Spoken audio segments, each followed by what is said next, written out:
레위기 3장 1절부터 5절까지 읽겠습니다.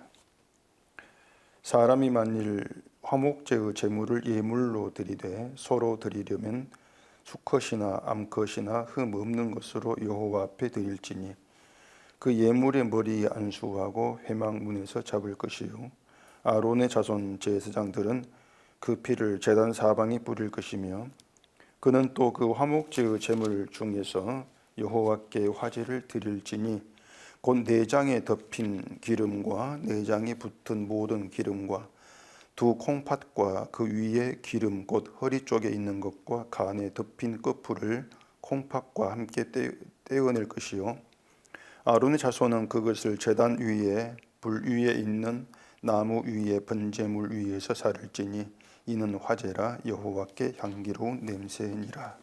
아멘. 기도하겠습니다.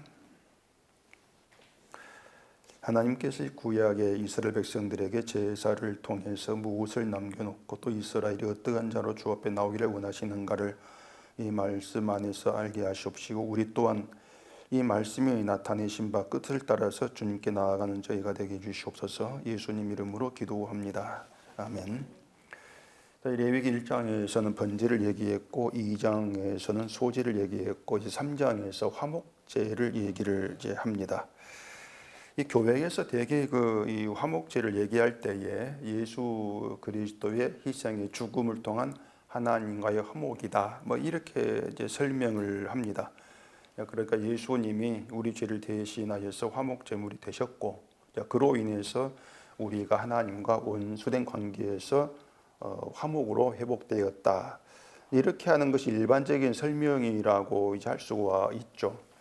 이 바울이 로마서에서 우리가 하나님과 화목하게 된 것을 그의 아들의 죽으심으로 말미암았다 이렇게 얘기를 했고 또 고린도후서에서도 하나님께서 그리스도 안에서 세상과 자기 자신을 화목하게 하셨다 이렇게 말을 한단 말입니다. 그렇기 때문에 이 화목제에 대한 교회의 설명은 어쨌든 성경에 기반을 두고 하는 설명이기 때문에 그 설명 자체를 두고 뭐 잘못됐다고 시비를 걸 수는 없습니다. 그런데 이제 중요한 게 뭔가 하면은 그 내용들이 화목제에 대해서 얘기하는 그 내용들이 이제 속에 중요한 의미는 사라져버리고 껍데기만 있는 그런 얘기라면은 그게 문제가 된다고 하는 것입니다. 우리가 누군가와 그 대화를 할 때도 그 상대방이 하는 말의 의미를 생각하지 않고 그 말을 곧이곧대로 들으면 상대방을 오해하는 그런 경우가 많이 있죠. 그래서 누군가와 대화를 한다는 것 참 쉬운 일이 아닌데 가령 뭐 아들이 공부를 하지 않고 게임만 할 때에 부모가 너 그러려면 차라리 학교 그만둬라 이렇게 말한단 말입니다. 뭐 그런 지 많을 건데 근데 아들이 내가 지금까지 뭐 이제 부모 속만 썩였는데 그 말을 듣자 그러면서 학교를 자퇴했다. 그건 부모가 어떻겠습니까? 그게 부모 말 듣는 게 아니거든요. 그 말이 의미를 이제 팽개쳐 버리고 그냥 그 들리는 말, 부모 입에서 나온 그 말만 그 따르면 되는 것으로 이게 유대인의 그 이제 신앙 방식이었다는 것입니다. 유대인들이 하나님 말씀을 이제 그런 식으로 곧이곧대로 받아들이고 실천을 하려고 했고 이제 그걸 그들의 신앙 세계로 그렇게 이제 알고 있었던 것이죠.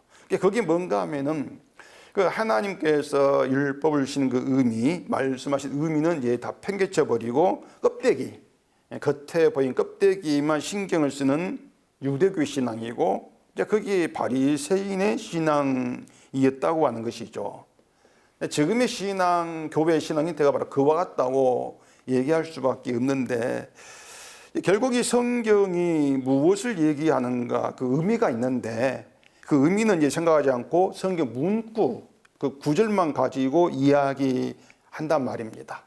그냥 구절만 가지고 얘기하니까 성경 구절은 분명히 맞는데 의미에서 결국 성경에서 벗어나는 그런 결과가 돼버리는 것 이게 이제 허다한 것이 지금의 기독 형편이라고 할 수가 있는 거죠. 우리 같은 신앙이라고 하는 거, 이 성경을 얘기할 때에 성경 문구대로만 얘기해서 되는 것이면은 뭐 성경만 부지런히 외우면 될 거예요. 하긴 성경을 외운다고 해도 그 내용이 어떤 상황과 어떻게 연결되는지 이걸 모르면은 그것도 이제 안 되는 것인데, 그러니까 아무렇게나 이 성경을 말한다고 해가지고 되는 것은 아니란 말입니다. 화목제가 뭡니까? 예수 안에서 예수의 피로 하나님과 화목된 관계가 된 것입니다. 딩동댕 맞았습니다. 천국에 들어오세요. 합격했습니다. 이렇게만 된다면은 얼마나 좋겠어요. 그럼 성경 우리가 외워가지고 아는 대로 답하면 되는 것이니까 굉장히 좋겠는데, 근데 그게 아니더라고 하는 것입니다. 이 사람들이 십자가에서 좋아하는 것이 제 용서라고 했죠. 죄가 용서됨으로 구원받는다. 이 십자가에서 사람들이 이제 늘 생각하는 바입니다. 죄가 용서됨으로 구원받는다. 이 말 자체가 잘못된 것은 아니란 말이에요. 그 말은 맞단 말입니다. 말은 맞는데 그게 잘못된 것이 있단 말입니다. 그게 뭔가 하면은 내가 용서받고 구원받는다는 것이 중심이 되고 그게 관심이 돼버리는 것. 십자가에서 결국은 그렇게 내게 좋은 것만 생각하는 것, 이게 잘못이란 얘기예요. 예수님의 죽으심을 나의 구원을 위한 것으로 이용해버린단 말입니다. 그런 것이 그걸 믿음으로 인정치를 않는 것이죠. 자, 그럼 이렇게 사람들이 십자가에서 내 용서를 생각한다. 그럼 화목제 얘기할 때에 화목제에서 관심을 두는 것이 뭐겠습니까? 하나님과 화목이에요. 하나님과 화목하기로 했다. 이게 관심거리란 말입니다. 그러니까 하나님과의 관계, 화목의 의미 이런 것들은 머리 복잡하니까 알려고 하지 않고 관심도 두지를 않습니다. 화목제의 의미, 그 내막이 뭔지는 모르겠지만은 그냥 예수의 피로 하나님과 화목하게 되어서 하나님 백성으로 구원받는다. 이것만 좋단 말이에요. 그 화목이란 그 자체만 좋단 말입니다. 결국은 화목은 내는 상관없고 어쨌든 하나님과 화목하게 되었다고 하니까 그건 당연히 축복을 주시겠지. 이런 계산을 하는 것이죠. 하나님과 화목하지 않으면 복 받겠나? 화목해야 복 받지. 그러면서 하나님과 어떻게 하면 화목해지는 것인가? 또 그런 방법을 찾아간단 말입니다. 그래서 사람들이 십자가에서 용서를 끄집어내고 또 하나님과 화목에서 그 화목이라고 하는 것을 끄집어내는 여기에는 제가 늘 말씀드리는 중대한 죄각이 들어있습니다. 죄가 있어요. 그래서 그 화목제에 들어가기 전에 이것부터 좀 생각해 보십시다. 마태복음 21장입니다. 마태복음 21장 18절입니다. 이른 아침에 성으로 들어오실 때에 시장하신지라 길가에서 한 무화과 나무를 보시고 그리로 가사 잎사귀 밖에 아무것도 찾지 못하시고 나무에게 이르시되 이제부터 영원토록 내가 열매를 맺지 못하리라 하시니 무화과 나무가 곧 마른지라. 제자들이 보고 이상히 여기 이르되 무화과 나무가 어찌하여 말랐나이까. 잘 아시는 내용이죠. 또 이제 목사들의 그 단골 설교 본문이기도 합니다. 사람들은 이제 대개 이 내용을 읽으면서 예수님은 믿는 자에게서 잎사귀가 아니고 열매를 원하신다. 이렇게 얘기하면서 열매 맺는 신앙이 되어야 함을 얘기합니다. 그게 이 말씀의 의미라 이렇게 생각한단 말이에요. 열매를 맺는 신앙. 목사가 이제 그렇게 가르치는 것이죠. 예수님이 시장에서 무화과 나무에게서 열매를 기대하고 가셨다. 근데 무화과 나무 열매가 없더라. 이게 이제 영원히 열매 없을 것이다. 이런 저주를 받는 그런 이유로 생각한단 말입니다. 그러면서 당연히 믿는 자는 예수님께서 원하시는 열매를 맺어 드려야 된다. 열매를 맺어 들어가지고 예수님을 배부르게 해야 된다. 이런 그 말도 안 되는 말을 하는 것이고 또 교인들은 그런 말을 또 그대로 당연히 받아들여요. 사람들이 그 설교를 들으면서 이 말이 그러한가 이런 생각 자체를 안 하는 겁니다. 저는 사람들이 성경을 대하는 이런 태도가 참 그 답답하기도 하고 또 화가 나기도 하는 것입니다. 우리가 성경을 들을 때에 바울의 말이라 할지라도 생각이란 걸 해야 돼요. 내가 바울은 믿어. 그러면서 생각도 안 하고 믿는다, 들은다? 그게 무슨 의미가 있겠습니까? 그게 잘못된 거란 말입니다. 바울의 말이라 할지라도 생각이란 걸 하면서 드려야 돼요. 무슨 뜻이냐면은 바울이 무슨 의도로 이런 말을 했느냐, 그걸 생각해야 되지 않습니까? 또 바울이 성경 보면서 내가 이해하고 받아들이는 것이 바울의 그 의도를 따라가고 있는 것인지, 이걸 생각을 하면서 우리가 점검을 돼야 된단 말입니다. 그런데 생각도 하지 않고 바울이 복음 얘기했을 거야, 이 복음 읽으면서 그 내용은 우리가 모른다. 그건 아무 의미가 없는 것이죠. 그래서 목사도 이 생각을 해야 되고 교인도 생각을 해야 하는데, 뭐 양쪽 다 생각이란 걸 하지 않고 그냥 자기가 알고 있는 대로 말하고 들어버리기 때문에 이 성경이 얘기하는 의미라고 하는 것은 늘 사라져버리는 그런 결과가 되는 거예요. 결국에 성경 보면서 성경이 중요한 게 아니게 되는 것이죠. 이 마가복음에서는 무화과 나무가 열매 없는 걸 가지고 무화과의 때가 아직 아니다 이렇게 말합니다. 열매를 맺을 때가 아니었다 이 얘기했어요. 그러면은 자, 누가 잘못한 것입니까? 아직 열매를 맺을 때가 아니어서 열매가 없습니다. 근데 예수님이 그 무화과 나무 열매 없다 저주했습니다. 그럼 누가 잘못한 것이에요? 무화과 잘못입니까? 예수님 잘못입니까? 때가 아니어서 열매가 없다는 것은 어쨌든 나무의 문제가 아니다, 이런 뜻으로 우리는 이제 생각할 수밖에 없죠. 나무 무슨 잘못이 있습니까? 열매 때가 아니었는데. 그러면은 그런 것을 고려하지 않고 그냥 그 나무를 저주해버린 예수님이 마치 폭군처럼 비춰줄 수 있단 말입니다. 때가 아닌데 열매 없다 저주했으니까 폭군과 같은 것이죠. 이런 성경 이야기를 통해서 사람들이 무엇을 생각하면서 예수를 찾는가, 이게 드러나는데, 자, 예수님이 무화과 나무를 저주해서 말라 죽게 한 것을 잘못이라고 할 수가 있는가? 이 문제에 대한 분명한 생각이 있어야 돼요. 그래서 생각이란 걸 해야 한단 말입니다.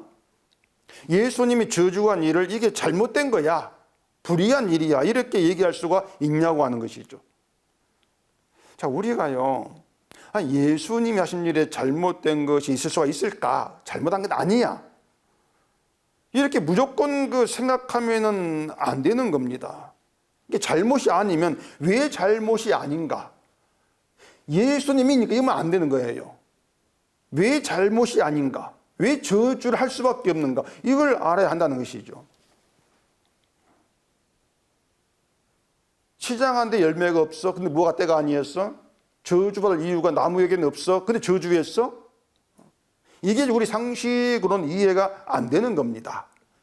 그렇게 성경은 우리 상식 이해가 안 돼요. 인간이 자기 생각하면 자기는 저주받을 자가 아니거든요. 근데 성경이 저주받을 자라고 한단 말입니다. 이 이해를 못하죠. 이 바리새인들이 예수님의 저주를 이해를 못한 거예요. 그게 분노한 것이란 말입니다.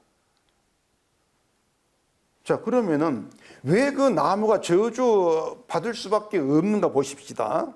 무화과 나무도요, 피조물입니다. 피조물이에요. 딴 거 다 치우고 그냥 피조물로 생각하시면 돼요. 그리고 이 땅의 모든 피조물은 죄 가운데 있습니다. 세상의 심판 때에 심판을 받게 되는 게 이 땅의 모든 피조물이에요.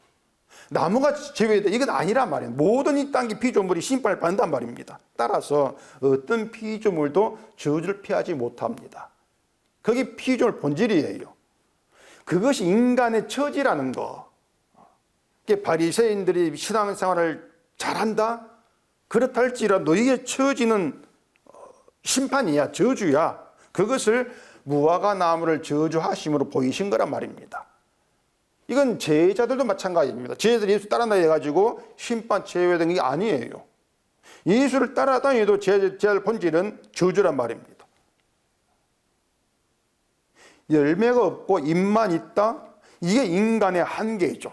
무슨 말이냐면 예수님께서 원하신 열매를 드릴 수 없는 것, 그런 열매가 없는 게 인간이란 말입니다. 그런 점 인간은 저주받을 자일 뿐이에요. 만약에 예수님께서 원하신 열매를 맺어서 드릴 수가 있다? 그럼 그건 저주받을 자의 모습이 아니죠.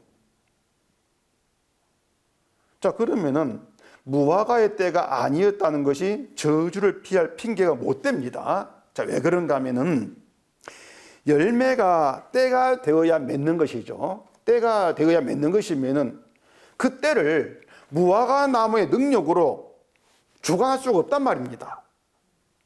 때를 주관하는 사람이 누굽니까? 하나님 주관하죠. 때를 나무가 주관하지를 못해요. 따라서 열매가 있다 할지라도 그 열매는 나무의 능력이 아니고 때를 주관하신 하나님에 의한 열매란 말입니다. 나무의 것이 아닌 것이 되는 거예요.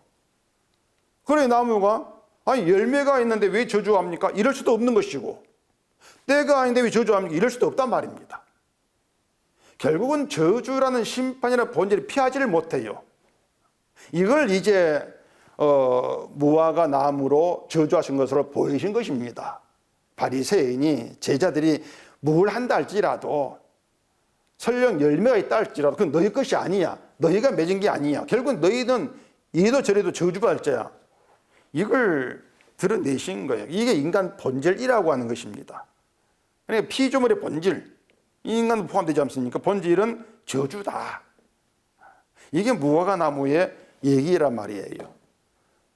그래서 이 사람들이 뭐 예수님께서 원하신 열매를 맺어야 된다 이렇게들 말하지만 그런 모든 것들이 인간의 근본, 피조물의 근본이 무엇인가를 알지 못한 교만입니다. 열매를 맺자고 하는 것은 그 때라고 하는 것까지 내가 주관하겠다 그 뜻이란 말이에요. 그때 내가 주관해가지고 내가 열매 맺겠어. 이게 인간의 이제 이 사고 방식이었던 것이죠. 그런 방식으로 하나님을 믿고 있기 때문에 그게 믿음으로 인정되지를 않는 거란 말입니다. 그런 사고방식에서 있기 때문에 십자가에서 용서를 생각하는 것이고 내가 용서받아 또 화목제에서도 화목을 생각하면서 결국에는 내 저주는 지워버린 저주는 팽개쳐버리고 용서하고 화목되어가지고 구원받겠다. 늘 이런 구성만 하고 있는 이런 게 인간 전부예요. 그 자체가 죄란 말입니다. 그 자체가. 인간이 그렇게 지금 그 믿음 생활하고 있어. 이걸 드러내고 있는 것이었죠. 이것처럼요. 그 십자가에 선포하는 중대한 의미가 되는 저주입니다. 십자가의 중대한 의미는 저주인데 그 저주를 빼버린 용서, 화목은 한낱간 인간 복지를 위한 것으로 남을 수밖에 없습니다. 저주가 빠진 용서, 저주가 빠진 화목, 이건 인간 복지예요. 그냥 복지. 그게 십자가 아닌 게 되는 것이죠. 그걸 이제 사도 바울은 다른 복음이다. 이렇게 얘기를 한 것이고. 덧붙여 말씀드릴 것은 그 무화과 나무 이야기 이어서 뒤에 나오는 게 뭐냐면은 믿음이 의심하지 아니하면 무화과 나무에게 된 일만 할 뿐 아니라 이 산들어 들려 바다에 던져질 할지어도 될 것이다. 이런 말씀을 이어서 했습니다. 믿음이 있으면 무화과 나무에게 된 일, 저주를 행하는 일, 이걸 한다는 것인데, 자, 그러면 믿음이 있으면 이 저주를 행하는 것, 그 저주를 누구에게 행한 뜻이겠습니까? 누구에게? 저주받을 나에게 행하는 거예요. 그걸 믿음이라 설명한단 말입니다. 남을 저주하는 게 아니고요. 저주받을 자인 나를 저주하는 게 믿음을 행하는 것이다. 그게 믿음이라고 하는 거예요. 그 믿음이 능력이다. 그러니까 믿음의 능력이라고 하는 것은요, 나 자신에게 저주를 행하는 것인데, 나를 저주받을 자로 선언해버리고 저주받은 자가 되는 이게 믿음의 능력. 이 믿음의 능력을요, 어떻게 표현하냐면요, 산들어 들려 바다에 던지라 해도 던지운다. 이 엄청난 그 기적, 이건 정말 뭐 우리가 꿈도 못 꿀 기적 아닙니까? 그것과 비유한단 말입니다. 우리가 말이에요, 나를 저주받을 자로 내가 인정한다, 이걸 그냥 가볍게 생각하면 안 되는 거예요. 계속 오래 들어왔기 때문에 머리에 박혀가지고 맞아 그럴 거야. 그게 아니고 늘 생각이란 걸 해보잔 말입니다. 내가 나를 정말 저주받을 자로 인정하고 살아가는가. 그래 들여다 보면 우리는 그렇게 안 삽니다. 그렇게 살고 있지 않으면서 들은 풍을 가지고서 알고 있다 이긴단 말이에요. 정말 우리가 나를 저주 집어넣어버리고 믿음으로 저주를 나에게 저주 행해 나와하는 것은 이건 정말 산을 바다에 던지라 던지지는 엄청난 능력, 기적이에요.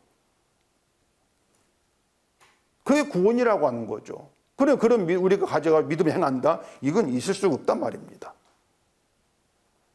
그래, 사람이 자기를 나를 저주받을 자로 선언한다. 그 믿음은 우리 소관이 아닙니다. 내가 믿어가지고 그렇게 나에 그렇게 해야지, 그게 아니에요. 하나님 믿음을 주셔서 나에게 그렇게 믿음을 저주를 행하게 하시는 것. 그래서 우리가 나를 저주받을 자로 인정되는 그런 일이 있을 때에 거기에서 우리는 하나님께서 믿음 나와 함께 하시고 이끌어 가신 우리가 체험을 한단 말이에요. 지난 주일 설교처럼. 그래, 제사라고 하는 것은 바로 그 기적, 우리를 저주받을 자로 끌어내는 그 기적, 이걸 생각을 하고 제사를 이제 보시면 되는 것입니다. 그러면 레위기의 그 화목제에 담아 놓으신 하나님의 의미가 뭔지를 이제 알 수가 있거든요. 이 화목제에서 이제 먼저 생각해 볼 게 제물입니다. 왜 그런가 하면은 화목제물이 다른 제사의 제물과 다른 점이 좀 있어요. 1절 보십시다.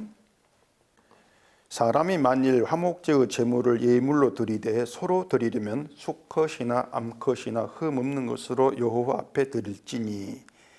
자, 이렇게 이제 제물을 얘기합니다. 앞에 우리가 번제를 생각해 봤는데 번제와 뭐 다른 점이 보입니까? 여기 화목제물을 이제 일단 서로 드리려면은 수컷과 암컷, 이 두 양성이 이제 들어갑니다. 6절에 보면은 양을 제물로 할 때도 수컷이나 암컷으로 드리라, 이렇게 이제 말하는데, 이게 왜 다른 제사와 다르냐면은 이 화목제물에는요 암컷도 들어가요. 그 말은 다른 제사에는 암컷이 안 들어간다, 그 뜻입니다. 소제는 뭐 곡물이니까 이제 암컷 수컷 상관이 없는 것이고, 번제는 수컷만 제물로 드립니다. 암컷이 안 들어갑니다. 그리고 뒤에 4장에 속죄제가 나오는데, 이 속죄제에서 암컷이 들어가긴 한데 여기 이제 하나의 제약이 있습니다. 모든 경우에 암컷이 들어가니까 안 와요.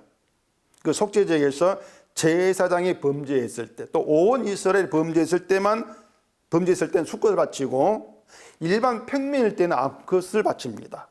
봐볼까요? 뒤에 4장 보십시오. 4장 27절입니다. 만일 평민의 한 사람이 여호와의 계명 중 하나라도 부지 중에 범하여 허물이 있었는데 그가 범한 죄를 누가 그에게 깨우쳐 주면 그는 흠 없는 암염소를 끌고 와서 그가 그 범한 죄로 말미암아 그것을 예물로 삼아, 이렇게 얘기합니다. 이게 속죄제 얘기거든요. 여기서 평민입니다. 평민이 계명 중에서 하나라도 범하는 죄를 지었으면 그 평민은 수컷이 아니고 흠 없는 암염소를 예물로 삼아라, 이렇게 되어 있습니다. 그래서 속죄제 암컷이 들어가긴 한데 달라요, 화목제하고. 그리고 5장에서 이제 속건제가 나오는데, 이 속건제에서는 수양을 제물로 드리 이렇게 되어 있습니다. 번제도 수컷, 속건제도 수컷, 속죄제에서는 암컷이 있는데 조건이 따라 있는, 평민만 해당이 되는, 이런 점에서 수컷, 암컷 모두 구별이 없이 누구라도 원하는 대로 바칠 수 있는 화목제하고는 제물이 다르단 말, 그런 점에서 아시겠죠? 또 다른 점이 또 있습니다. 그건 이 화목제는 제물을 그 가져온 사람이 먹어요. 화목제물에서는. 이 오늘 본문 3장에는 이제 그런 내용이 없는데, 제물을 가져온 사람이 자기 가져온 제물을 먹을 수가 있다는 겁니다. 이것도 보십시다. 레위기 7장입니다. 레위기 7장 15절. 감사함으로 드리는 화목제물의 고기는 드리는 그날에 먹을 것이요 조금이라도 이튿날 아침까지 두지 말 것이니. 자, 이 얘기인데, 여기 그 먹으라고 한 대상이 누구냐면은 감사함으로 화목제물 드린 자에게 하는 말입니다. 화목제물을 가져온 사람에게 그날에 먹어라, 이렇게 얘기를 하고 있는 것입니다. 그 제물을 이제 그 가져온 사람이 제사장과 함께 먹어요. 그리고 세 번째 다른 점 또 있습니다. 화목제물 종류에는 새 비둘기가 없습니다. 그 3장에 보시면은 새 비둘기가 빠져 있어요. 이 비둘기는 새는 번제, 속죄제에서만 쓰이고 화목제, 속건제에는 쓰이지를 않습니다. 그래서 이제 제사에게서 이런 내용의 의미를 우리가 좀 찾아간다는 것이 좀 쉽지가 않습니다. 왜냐하면 이 성경에서 하나하나 의미를 설명하면은, 그러니까 왜 이 제물이 빠져 있고 이 제물을 백성이 같이 먹고 왜 그런지 이걸 설명을 하면은 그나마 좀 낫다고 할 수가 있는데 그런 설명이 없어, 성경에. 사실 뭐 성경을 일일이 설명하면은 이 정도의 두께 가지고 안 되겠죠. 그래서 예전에 제가 한 말이 있는데, 이 성경은 하나님은 아주 불친절합니다. 정말 불친절하신 분입니다. 그 예수님이 씨 뿌리는 비유를 말씀하시고 어떻게 하시냐면은 들을 귀 있는 자는 들을지어다 이렇게 말씀했어요. 얼마나 불친절합니까? 제자들이 그 비유의 뜻을 모르니까 하나님 나라 비밀을 아는 것이 허락되지 않은 사람에게는 비유로 말씀한다. 알아먹지 못하게. 그리고 보아도 보지 못하고 들어도 깨닫지 못하게 내가 비유로 말해. 예수님 말씀에는 도무지 친절이 들어있지 않습니다. 뭐 친절하다면 바리새인이 독사시키 이렇게 했겠습니까? 예수님 말씀은 듣거나 말거나 이런 느낌이에요. 듣거나 말거나. 그렇게 복음 자체가 참 불친절해요. 근데 우리가 불친절한다 해가지고 또 다른 가게로 갈 수는 없지 않습니까? 채소 가게가 둘이 있는데 한 가게는 주인이 둘도 친절하고 서비스도 팍팍 주는데 채소안을 시들어 있어요. 물건 자체가 불량품입니다. 다른 가게는 주인이 불친절해요. 가도 아는 척도 하지 않고 사려면 살고 사려면 사고 말로 말아라 이런 식이란 말입니다. 근데 그는 파는 채소가 막 수확한 것처럼 싱싱하고 아주 그냥 뭐 좋아서 믿을 만한 그 물건이다. 어느 가게로 하겠습니까? 불친절한 그 가게로 가겠죠. 왜냐하면 주인의 친절을 먹는 것이 아니고 채소를 먹을 거 아니겠습니까? 그게 복음이라고 하는 것입니다. 그러니까 하나님 우리에게 절대 친절하지가 않습니다. 그렇기 때문에 하나님이 주거나 우리 인생이 참 뾰족한 수가 없어요. 재미없겠지만 정말 뾰족한 수가 없습니다. 친절하지 않은 하나님인데 우리 인생의 주인이신데 그런 인생에서 우리가 뭘 기대하겠습니까? 우리가 무슨 친절을 기대하겠어요? 항상 힘들고 한숨 나오고 그냥 그대로 그냥 살아가는 것이죠. 근데 이런 하나님을 알지를 못하고 사람들이 자꾸 나에게 친절하게 해달라. 나를 사랑해달라는 것이 뭔가 하면 나에게 친절을 베풀어다 그 뜻이거든요. 늘 그렇게 기도하고 있단 말이에요. 뭐 맥 빠지는 말을 죄송한데 뭐 저라고 해서 뾰족한 수가 없습니다. 성경이 불친절한데 제가 어떻게 그 친절한 말을 바꿀 수 있겠습니까? 오히려 친절한 말로 바꾸는 게 더 수상하죠. 제가 할 수 있는 친절은 힘을 다해서 불친절한 이 말씀에 담긴 의미를 찾아가지고 전달하는 게 뭐 저의 최선의 친절입니다. 네, 그럼 이제 이 화목제 아까 말씀드렸죠. 제물이 다른 점. 네, 그걸 통해서 화목제 의미가 뭔가를 좀 생각해 보십시다. 자, 화목제는 수컷과 암컷을 드리게 되어 있다고 했습니다. 일단 우리가 이제 앞에서 봤던 번제에서의 수컷만 생각해 보시죠. 수컷만. 친절하게 쉽게 말씀드릴게요. 수컷은 남자입니다. 남자예요. 그러면은 남자의 맨 꼭대기에 있는 사람이 누굽니까? 아담이죠. 아담이 남자의 맨 꼭대기에 있습니다. 우리는 아담의 후손이란 말입니다. 하나님이 그 아담에게, 선악과 먹은 아담에게 내린 징벌이 흙이니 흙으로 돌아갈 것이다. 이런 말씀이 있습니다. 흙이니 흙으로 돌아가라. 이 장례식 예배에서 많이 사용된 구절이죠. 그리고 사람들은 이것을 죽은 육신을 땅에 묻는 것으로들 해석을 합니다. 흙의 몸을 땅에 묻는 거. 이게 흙으로 돌아가는 거 이리 생각을 하죠. 이것 때문에 이제 화장 방식이 드물었던 예전에는 매장이 성경제를 하면서 화장 금했던 목사들 많았어요. 화장은 안 된다. 화장해 버리면 육신이 없으니까 부활도 안 된다. 이런 말 해가 기독교인들이 이제 막 매장 고집하고 자손들에게 이런 것도 이제 많이 있었단 말입니다. 흙이라고 하는 건요, 인간 육신을 얘기하죠. 육신을 얘기합니다. 흙으로 육신이 되었기 때문에 흙이 육신이에요. 그러면 육신으로 돌아가요. 흙은 우리 몸인데 또 다른 흙은 이 땅, 그게 아니란 얘기입니다. 우리 육신, 흙이 육신 돌아간다. 그 뜻인단 말입니다. 근데 그걸 이제 죽었을 때의 일로 생각하면은 지금 우리 현재 일은 아닐 거 아니겠습니까? 이건 살아있으니까. 흙으로 돌아가는 것은 나중 일이잖아. 내가 죽었을 때. 결국 흙으로 돌아가는 것은 내가 죽을 딱 한 번 그때 실현되는 그런 얘기밖에 안 된단 말입니다. 그건 성경이 이상한 것이죠. 성경은 늘 우리 현실이에요. 저 현실. 누군가 미래를 얘기한 게 아니란 말입니다. 아담에게도 흙으로 돌아간다는 것이 아담이 죽었을 때 실현되는 그 말이 아니에요. 당장 아담에게 실현돼 버린 것이 흙으로 돌아가는 것이었습니다. 현실이었단 말입니다. 그러면 흙으로 돌아간다는 것이 어떻게 우리 현재 일이 되는가 하면은 간단해요.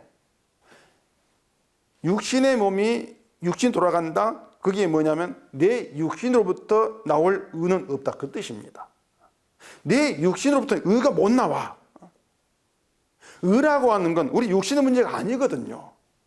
그러니까 육신이니까 육신으로 돌아가라. 결국은 육신으로 뭘 한다 할지라도, 어떤 수고한다 할지라도, 어떤 땀 흘리고 일한다 할지라도 너 육신에서는 구원이 된 의가 나오지를 아니한다. 이 뜻입니다. 육신은 저주의 몸이 됐거든요. 그러니까 저주의 몸은 결국 저주 돌아가요. 저주의 몸으로 의를 만들어내지를 못한다는 얘기입니다. 만약에 육신으로 일한 행함이 의가 되는 게 있다면 흙이 흙으로 돌아가는 것이 아니고 육신의 반대가 되는, 육신의 반대가 뭡니까? 영이죠. 영으로 가는 결과가 된단 말입니다. 그러니 이게 말이 안 되는 것이죠. 그래서 수컷을 남자로 생각을 하고 남자를 아담에게 하신 흙으로 돌아가라. 이 말씀을 근거해 가지고 육신으로 그렇게 생각해 보자는 겁니다. 수컷이 의미하는 인간 육신. 그렇게 보면은 육신으로 뭘 한다 할지라도 의가 나오지 아니한다 했으니까 의가 나오지 않는 육신은 뭡니까? 남는 건 죄로 인한 저주밖에 없다. 그래서 번제에서 수컷을 드린다고 하는 것은 인간 자체를 저주받을 자로 본다. 육신으로 본다. 저주받을 육신으로 본다. 그런 뜻으로 이해하면 되는 거예요. 그 번제에서 수컷 제물을 바칠 때 각을 두고 하는 것들, 이게 저주받을 자의 세계를 보여주는 것이 있지 않습니까? 육신 가지고는 안 된다. 그거 육신 가지고 안 된다. 간단하지 않습니까? 어려운 문제가 아니에요. 자, 그런데 번제 수컷인데 화목제에서 이제 암컷이 들어옵니다. 암컷이. 저주받은 육신으로 하나 되어 있는, 통일되어 있는 저주의 세계의 암컷. 암컷은 뭡니까? 여자죠. 여자가 들어와요. 저주받은 남자의 세계, 여자가 들어온단 말입니다. 자, 그러면 남자의 꼭대기에 아담이 딱 있으니까 여자의 꼭대기 뭐가 있습니까? 하와가 이제 있죠. 하와가 있는데, 근데 하나님이 여자에 대해서 하신 말씀에 뭐가 등장하냐면 여자의 후손이란 말이 등장해요. 여자의 후손. 뭐 아는 구절이지만 찾아보십시다. 창세기 3장입니다. 제가 지금 복잡한 거 다 잘라버리고 쉽게 간단히 얘기하고 있는데 이해가 되시는지는 모르겠습니다. 그 창세기 3장 15절. 내가 너로 여자와 원수가 되게 하고 내 후손도 여자의 후손과 원수가 되게 하리니 여자의 후손은 내 머리를 상하게 할 것이요 너는 그의 발꿈치를 상하게 할 것이니라 하시고, 이건 그 뱀에게 하신 말씀이죠. 이 뱀은 저주받은 세계를 지배하는 자입니다. 사탄이 저주받은 세계, 인간 육신을 지배하는 자, 이렇게 보시면 돼요. 인간 육신의 세계를 지배합니다. 아담도 이 세계에서 땀 흘리고 살아가는데 육신으로 이룰 건 아무것도 없는 것이고, 육신을 가지고 뭔가 해보려고 하는 것이 이 뱀의 후손, 뱀의 후손 나타내는 모습이란 얘기예요. 그런데 여자 후손이 등장해서 뱀의 머리를 상하게 한다. 이건 쉽게 말하면 하나의 언약입니다. 이것이 약속이에요. 그러니까 여자의 후손은요, 남자와 관계없이 나온 후손이에요. 그게 여자 후손이에요. 남자 없이 태어난 후손이고, 이 후손이 뱀의 머리, 저주의 세계를 박살내버린다. 그러니까 우리가 뭔가 일에서 저주를 이기는 것이 아니고요, 여자 후손이 와가지고 저주를 이기는 거예요. 저주의 세계를.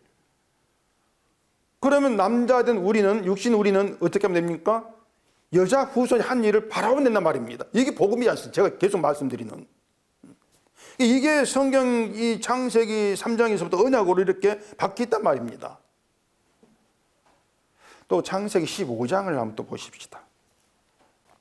창세기 15장 8절입니다. 그가 이르되 주 여호와여 내가 이 땅을 소유로 받을 것을 무엇으로 알리이까? 여호와께서 그에게 이르시되 나를 위하여 3년 된 암소와 3년 된 암염소와 3년 된 순양과 산 비둘기와 집 비둘기 새끼를 가져올지니라. 자, 이건 그 아브라함에게 하나님이 약속의 땅을 이제 말씀했단 말입니다. 땅을 주겠다 약속을 했단 말입니다. 그 말씀 듣고 아브라함이 하나님이 약속한 땅을 받을 것을 내가 무엇으로 알 수 있겠습니까? 이렇게 물어요. 땅을 받는다는 증표를 뭐 보여달라 이런 의미가 되겠죠. 그러니까 하나님이 3년 된 암소, 3년 된 암염소, 3년 된 순양, 산 비둘기, 집 비둘기 새끼를 가져오라 이렇게 말씀했단 말입니다. 이상한 것은 그 3년 된 뭐 암소, 암염소 이런 걸 가지고 어떻게 그 약속의 땅을 받을 수 있다는 것을 알 수가 있겠냐 말입니다. 그게 무슨 증표가 되냐 말이에요. 뒤에 또 얘기 나오는데 이제 그 얘기하면 시간하니까 이제 잘라버리고, 이 아브라함은 증표를 보여달라겠습니다. 근데 하나님은 암염소, 암소, 순양 이런 얘기를 해요.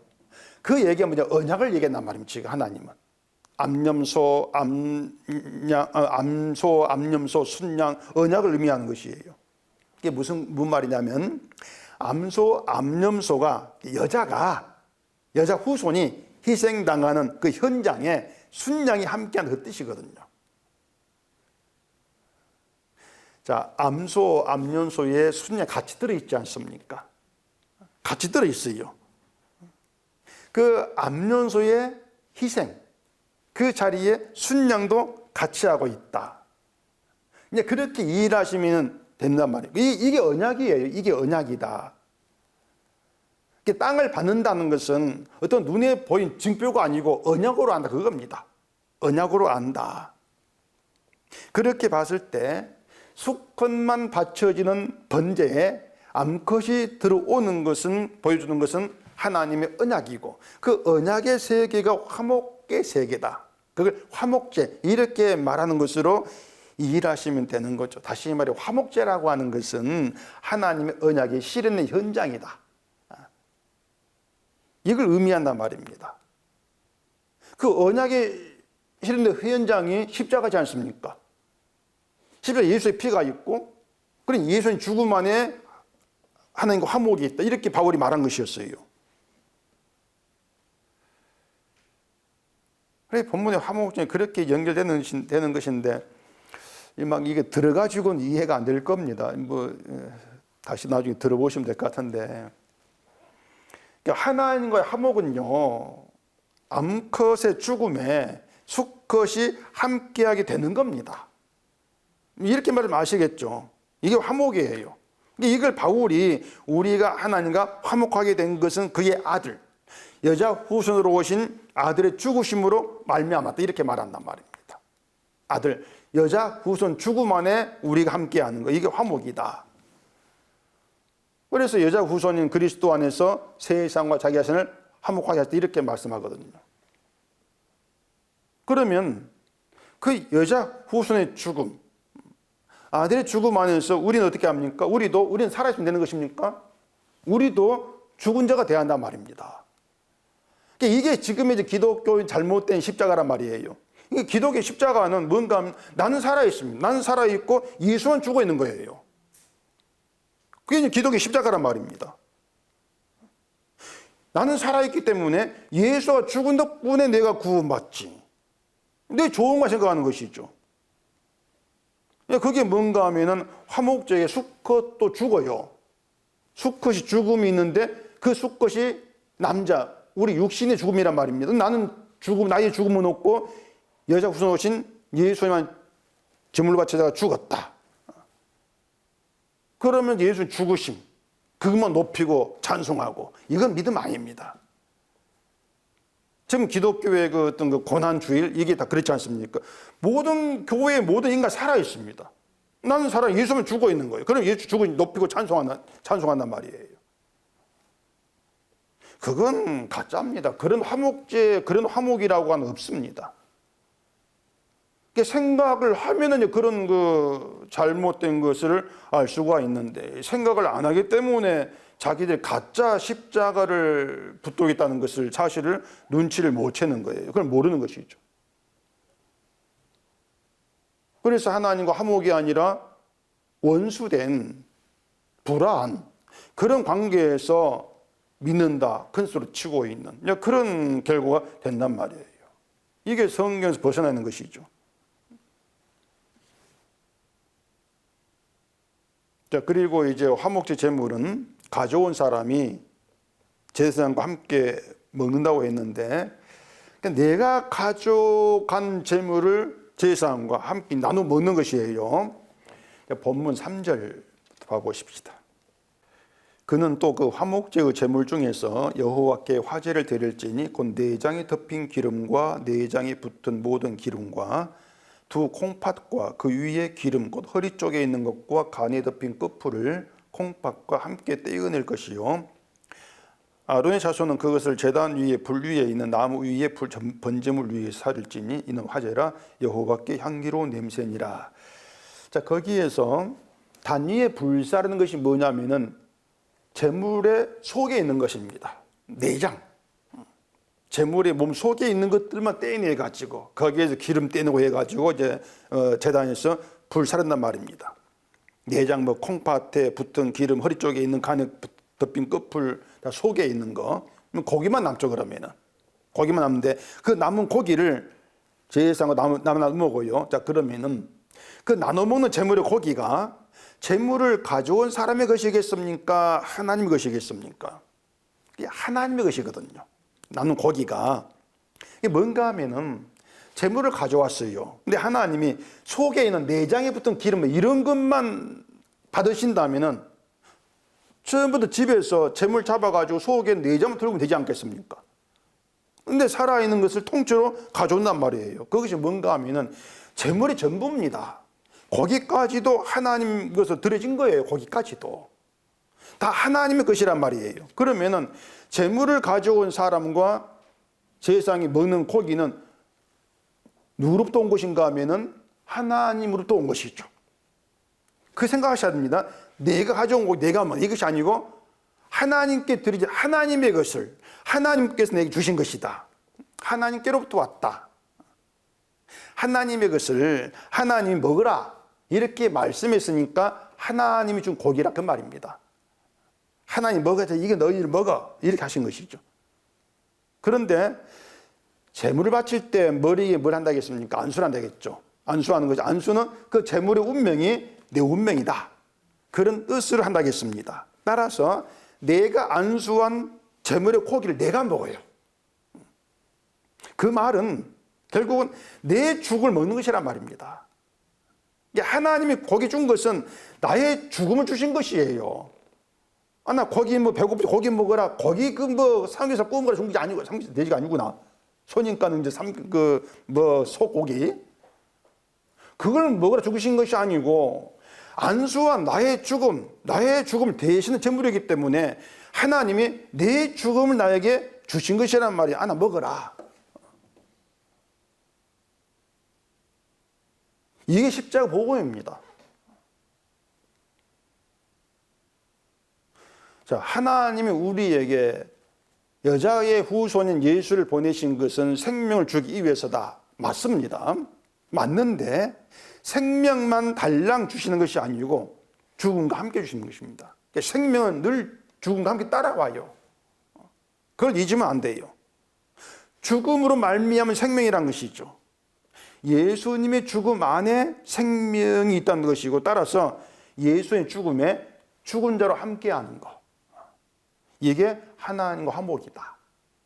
그래서 아까 말한 대로 난 살았다, 이건 화목에 있는 것이 아니란 얘기예요. 예수님의 죽음에 죽은 자로 함께하는 것. 내가 가져온 고기를 주시는 건 너는 죽은 자야. 너희 죽을 먹어. 죽은 자로 죽음에 함께하는 것이죠. 우리는 신약을 아니까 이제 화목제를 이렇게 이해할 수가 있는데, 모세 당시 이스라엘은 뭐 예수님과 연결이로 화목제를 알지를 못하지 않습니까? 다만 번제를 통해서 저주받은 수컷, 육신의 세계에, 나의 세계에 암컷이 들어옴으로 인해서 저주에 구원되었다. 이건 아는 것이고, 이걸 하나님 약속하시고 죽은 자의 나를 여자 후손도 구원하신다. 그 언약이죠. 그 언약을 믿는 믿음이 그 당시에 그들의 구원이 되는 것이란 말입니다. 그리고 화목제 제물에는 번제에 드려지는 산비둘기, 집비둘기 새끼가 이제 그 비둘기 새끼 빠진다고 했지 않습니까? 그 이유가 뭘까? 제가 좀 곰곰이 생각해 봤는데, 제 생각에는 이 새가 제물이던 경우에는 수컷, 암컷 구별이 사라집니다. 새는 그 새끼를 바친다고 했거든요. 새끼는 수컷, 암컷 구별을 불가능해요.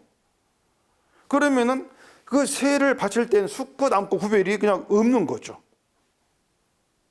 이 화목제의 중요한 것은 저주받은 수컷 세계에 하나님의 언약한 여자의 후손, 암컷이 들어와 가지고 그 암컷 죽음으로 인해서 수컷이 구원한 화목. 그 화목이기 때문에 수컷, 암컷을 구별 못한 새는 곤란하다. 이렇게 볼 수가 있단 말입니다. 이게 뭔가 아까 말씀드린 것처럼 사람이 난 살았어 이렇게 나오는 것이, 난 산 자에 믿은 자 이렇게 나오는 것이 수컷, 암컷 구별이 없는 거예요. 그래 십자가 그게 가짜란 말입니다. 그래 이 제사를 우리가 좀 생각해 보면 재밌습니다. 사실은 어려운 것이 아니고, 죽은 자에게서 나오는 죽은 자의 일은 한마디로 말해서 나 살았다. 이게 죽은 자입니다. 정말로. 심판이 있는 자죠. 그리고 자기가 살았다는 것을 육신의 일을 통해서 증명을 하고 보이려고 애를 씁니다. 이게 바리새인들이었고, 지금 기독교인들이 알고 있는 신앙생활이라는 것들이 모아지는 것이죠. 내가 살았어, 믿음에 있어, 이런 것들을 나의 어떤 그 행함이나 신앙생활로 나타내려고 하는 것. 그래서 기독교인들이 신앙생활이라고 하는 것을 자꾸 내가 믿음이 있고 내가 살아있어, 이걸 이제 확인하려고, 그렇게 확인된다고 생각하기 때문에 어떻게 살아야 되는가, 여기에서 벗어나지를 못합니다. 내가 예수를 믿는데 믿는 내가 어떻게 살아야지 그걸 알려고 하고요. 또 바르게 살려고 힘을 쓴다는 것. 그게 뭔가 하면 제가 볼 때는 삶이 흔들리는 거예요. 자기 삶에 의심이 되고 자기 삶에 혼란이 온단 말입니다. 내가 이렇게 살아야겠나? 이게 이미 혼란이 있단 말이에요. 그러니까 그런 생각이 이미 흔들리고 있단 말이에요. 삶이. 결국은 어떤 믿음에 있는 그 삶의 기준이 없단 말입니다. 결국 이 문제가 뭔가 하면 사람들이 자기를 자꾸 믿는 자로 생각을 하는 겁니다. 믿는 자, 난 살아있어. 이리 생각하는 이게 문제란 말입니다. 난 예수를 믿어. 이리 생각하기 때문에 내가 생각하는 믿는 자다운 삶을 살고 싶어 하는 거예요. 그래야만 그게 구원과 연결되고 복과 연결되고 이렇게 알고 있으니까. 근데 우리는 우리 자신을 믿는다, 믿는 자로 생각하기 전에 먼저 알 것은 하나님께 바쳐진 수컷에 가요. 수컷으로. 이게 인간 본질이야. 흙은이 흙으로 돌아가는 게 나의 본질이다. 이건 우리가 피할 수 없지 않습니까? 아담만 그런 게 아니거든요. 내가 예수를 믿는다고 해서 흙으로 돌아가는 이게 사라지는 게 아니란 말이에요. 그게 바뀌는 게 아니에요. 예수를 믿으니까 육신이 믿는 자로서 주님이 구하시는 열매를 드린다? 이건 없다는 겁니다. 그냥 우리가 알 것은 수컷, 육신으로서 흙으로 돌아간다. 흙이 흙으로 돌아간다. 이것이 우리 본질이야. 늘 거기에 우리가 머물러 있을 필요가 있습니다. 육신으로 나서 육신으로 끝난다. 내 육신 가지고 할 수 있는 아무것도 없어. 이게 자유란 말입니다. 그 의미를 사람 생각지를 못하는 거예요. 아니 육신을 가지고 할 수 없어. 이게 무슨 믿음이야. 그렇게 나오고 있는 거죠 그냥. 그러니 사람들이 어떻게 살아야 하는가 이런 고민을 또 하고 말입니다. 육신으로 할 수 있는 게 없다. 그냥 난 흙으로 돌아갈 뿐이야. 어떻게 산들 죽은 자고 저주받은 자야. 이게 삶의 어떤 그 기준, 기본이 본질되어 있으면 그 삶은 내 문제 가지고 고민할 게 없어집니다. 아니 내 문제 가지고 뭘 고민합니까? 육신인데. 그걸 이해를 하셔야 하는 것이에요. 저주받은 자의 세계 속에, 육신의 세계 속에 예수님이 여자 후손으로 언약으로 오셨고 그 예수님이 죽음, 언약을 이룬 예수님 죽음이 의가 되어서 저주를 이겼다. 그게 주님 의의 세계야. 그 예수님의 죽음 안에 그냥 육신 죽은 대로 뛰어드는 것입니다. 그럴 때 예수의 죽음이 내 전부가 되는 것이죠. 그게 하나님과 화목이라는 얘기예요. 그것이 화목이다. 그게 사는 것이에요. 그런 예수는 죽음 안에는 난 살아서 이게 있을 수 없는 것이죠. 왜 바울이 십자가 날마 죽는다 이런 말도 하는 것이고요. 그런데 자꾸 나는 살고 이걸 붙들고 있으려고 하니까 어리석고 신앙생활이면 수고하고 짐이 되는 것이고 고민되는 것이고 그렇게 이제 되어지는 것이죠. 흙으로 돌아갈 수밖에 없는 우리의 삶의 기준은, 인생 기준은 죽음으로 언약을 이루신 예수님의 의입니다. 그거예요.